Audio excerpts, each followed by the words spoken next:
السلام عليكم ورحمة الله متتبعين ومتتبعات قناة أنا ماما في كوزينة. كنتمنى تكونوا بخير وعلى خير وصحة جيدة إن شاء الله. اليوم غادي نحضروا بريوش اللي كيجي رائع بزاف بعجين وحده. غادي نحضروا جوج الانواع ديال البريوش، ممكن تحضروه لوليداتكم الكوتي وكذلك ممكن يديوه معاهم المدرسة.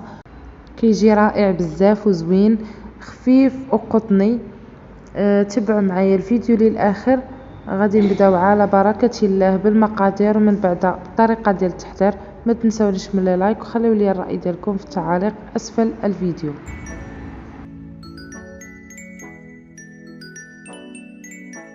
في اناء غادي نحتاجو 2 كيسان ديال الحليب دافين، وغادي نحتاج كذلك 2 معالق ديال سكر سنيده، 2 معالق كبار،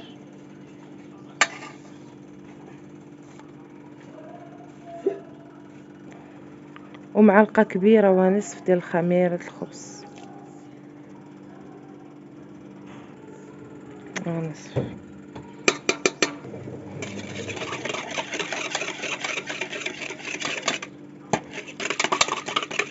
غادي نحركو خليط جيدا وغنخليوه جانبا يخمر لمده 5 دقائق ونرجع لكم. كيولي كيخمر. هاد الخميره الاولى اللي كنخليوه يخمر هكا هي السر ديالو باش كيجيكم ناجح. ضروري تخملوه هاد 5 دقائق الاولى، كيجي رائع بزاف.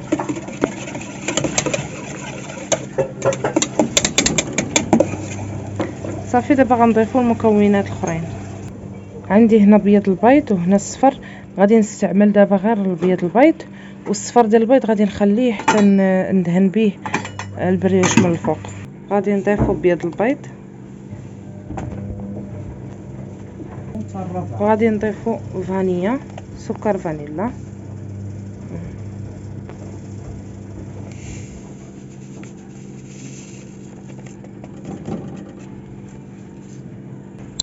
صافي. دابا غادي نضيفوا معلقه كبيره ديال الحليب بودره. واخا ضفنا الحليب هو اختياري، هاد المعلقه اختياريه ديال الحليب بودره، ولكن راه هي اللي كتخلي واحد النتيجه هائله في هاد البريوش. كيجي مفشفش ورائع بزاف، تخلي واحد النتيجه زوينه.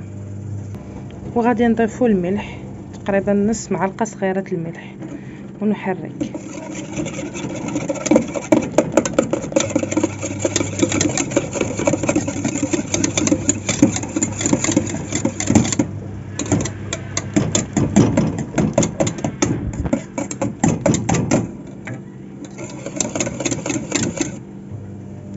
صافي من بعد ما حركنا المكونات مزيان، دابا غادي نضيفوا الدقيق. غنضيفوا كاس ديال الدقيق الاول. حنا في الاصل غنضيفوا 5 ديال الكيسان ديال الدقيق. دابا غادي نسبقوا الكاس الاول، غنضيفوه بشويه. بسم الله. ها الكاس الاول. صافي هنا غنحيدوا الطراب اليدوي، غادي نخدموا غير بهاد السباتولا، غنحركوا بها هي باش غنخلطوا، ونبقاو نضيفوا بالكاس.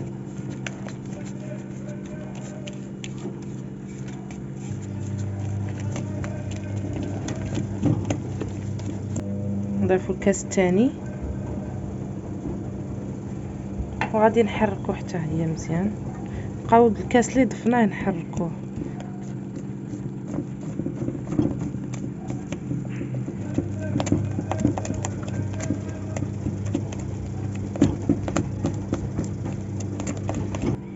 ثلاثة.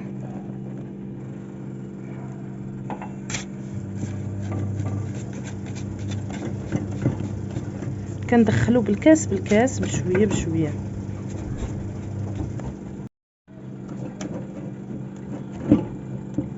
دابا غنضيفو الكاس الخامس.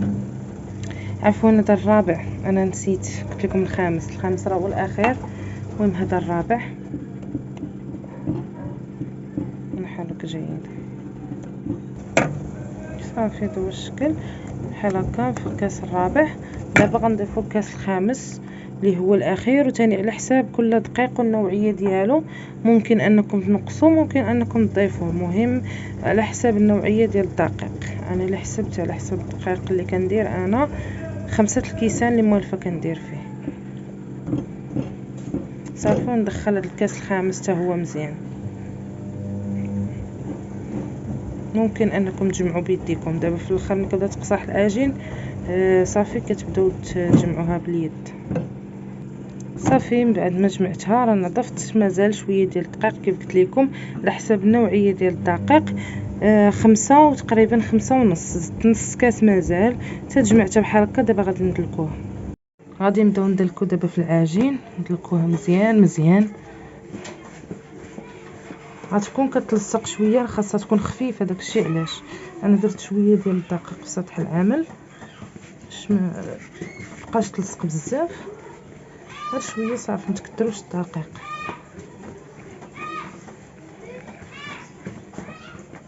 المهم ندلكوها غير شويه هكا حتى كتشد راسها. المهم كتبقى تلصق، راه قلت لكم كتلصق مزيان.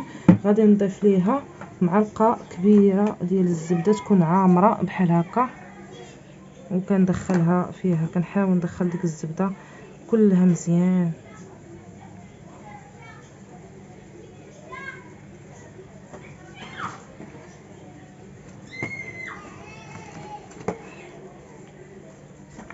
صافي نحاول ندخل ديك الزبده ونبقى ندلك تقريبا راه غندلكها شي 5 دقائق وانا كندلك فيها. صافي ونطلقها.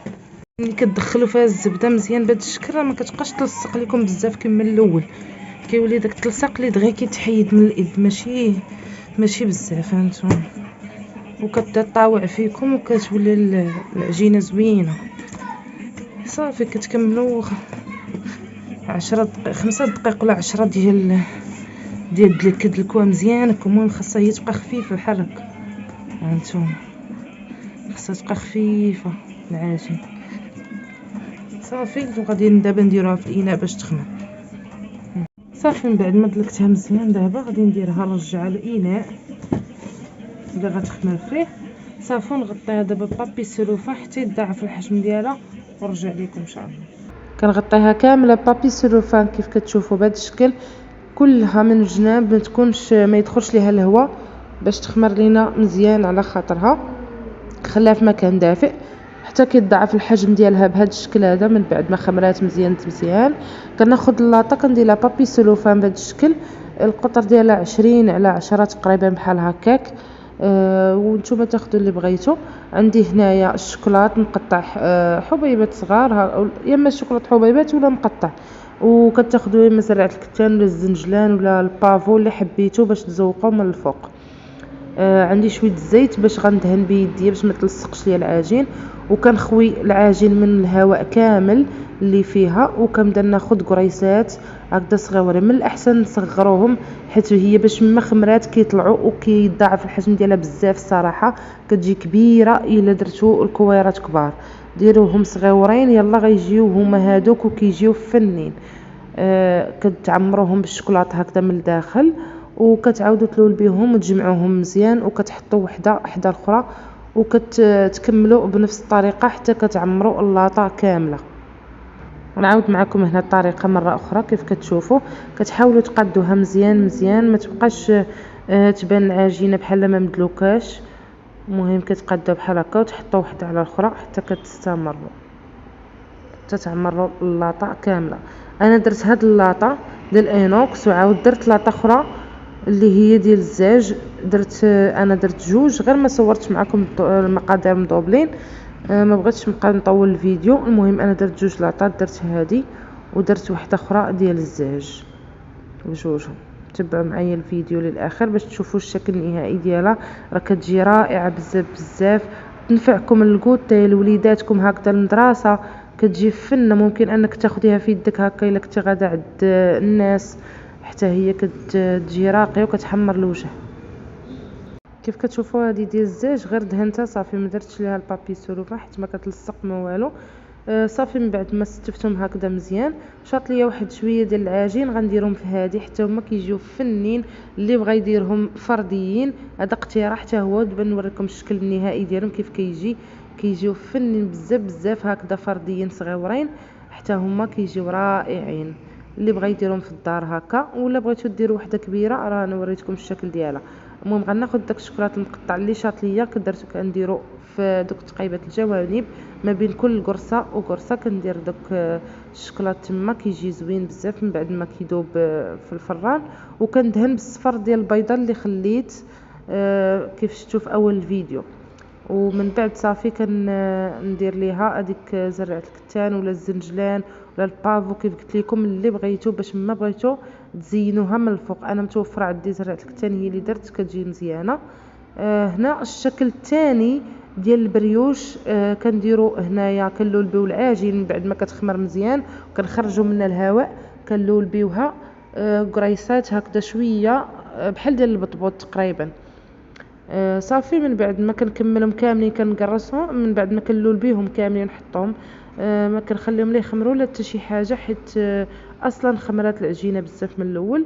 كنسرحها بالمدلك بهذا الشكل كيف شفتوا، وناخذ الشوكولات ولا اللي عنده كريم باتيسير الكونفيتور باش ما بغيتو تعمروها من الوسط اللي بغيتو. كاين اللي كيدير حتى الزبيب المكسرات اللي حبيتو. كنطويها بهذا الشكل من بعد ما دهنتها بالشوكولات هكذا ديال القابل للدهن، وكنتنيها هكذا على جوج، وكنجيب داك الطرف الاخر كنحاول نلصقو هكذايا بهذا الشكل. راه ساهله وبسيطه، حتى هادو فرديين كيجيو رائعين بزاف بزاف. المهم انا عجين وحده خرجت لكم منها جوج الانواع ديال البريوش باش تشوفوا كيفاش كيجيو خطيرين بزاف بزاف. كنحاولوا نلصقوها بحال هكا من بعد ما تنيناها على جوج، وكنقطعوا بالموس هكذا، وكنتنيو دوك التنيات والشراطي ديالها باش يبان داك الشوكولات هكذا كيجي من الفوق زوين بزاف، كتجي بحال شكل بالمي. غا هي بعجين ديال البريوش. ها نتوما ملي كتبدا تخمر كيبدا يتحل، واخا تشوفوا منها تقطعوه بالمقص غيبان لك بحال مسدوده ولا هذا، غير كتحطوها في اللاطه ما حدكم نتوما كتصايبوا كتحطوا الاخرين كيبداو يخمروا. صافي حتى هما ندهنهم بالصفر البيض اللي مخلطاه مع الخل باش يحيد لي الزفوره ديال البيض. كندهنهم وندخلهم الفرن. صافي هذا هو الشكل النهائي ديالهم من بعد ما كيطيبوا.